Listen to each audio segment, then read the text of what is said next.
Welcome to Mitten Kitchen. I'm Amy, and today we are canning roasted tomato and leek soup. My favorite is canning in the winter. Life is a little bit slower, right? And so what I like to do is at the end of the season is get some second tomatoes and get them frozen and put them in the freezer. So when I do have some time in winter, it's a great time to can.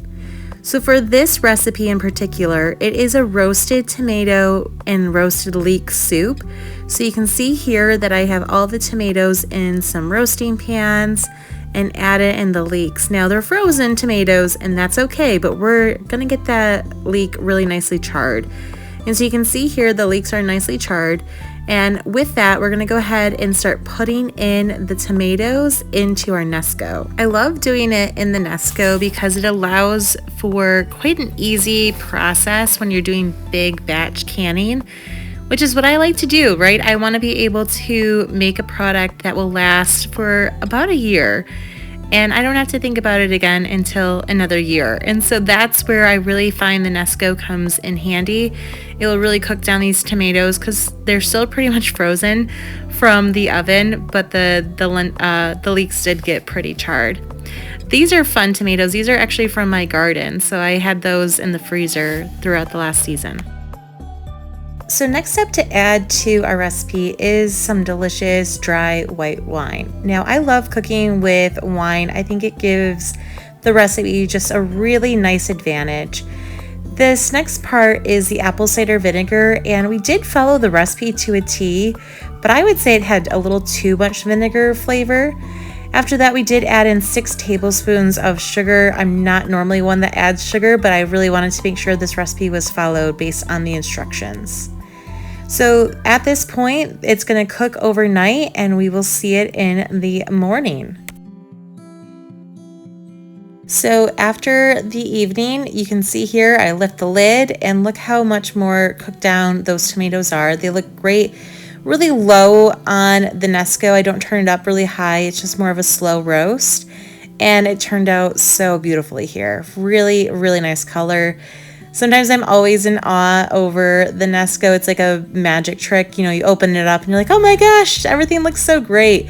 And so I always feel that way when I use it. But here we're going to blend up the tomatoes and the leeks.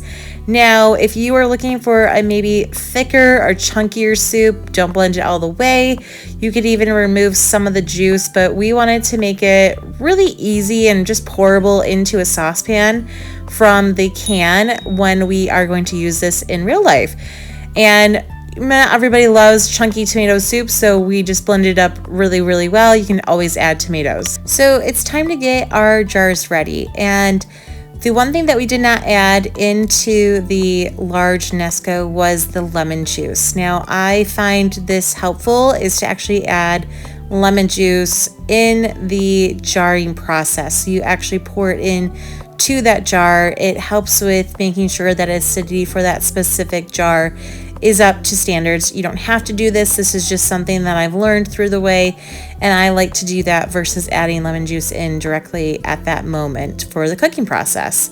So my son is helping us here. I love getting him engaged in things like this with sourdough, with canning, with gardening. And it really makes me proud as a mother that he is eager to help out. And so you can see here, he's doing a really good job. He was able to do the lemon juice. Now we're filling the jar. We're making sure that everything is measured appropriately and safely. And we even had some friends that were coming over and he showed them how to do it. Now this was such a team effort here. I was visiting some family and they wanted to learn how to can. And so we just were having such a great time hanging out as a family, canning away, and I just love these moments. They make me so happy. So after you have your right headspace, you want to go ahead and debubble potentially any bubbles that would be on there. And so you can see here that we're doing that. We go ahead and clean the rim with a white vinegar. So let's just make sure the rim is nice and clean. There's no food products or anything like that. It will make sure it has a nice seal. You put on the lid, a new lid and a ring, fingertip tight, and then you add it into your canner. Now I use Presto electric canners. This has made a game changer for me when it comes to canning. I was always intimidated with more of the stove method, and I really appreciate using these electric canners. I actually have 2 of them. Okay, actually 3 now, and just love them. And so here are our jars done and ready for them to settle on the counter, and just keep going with our batches.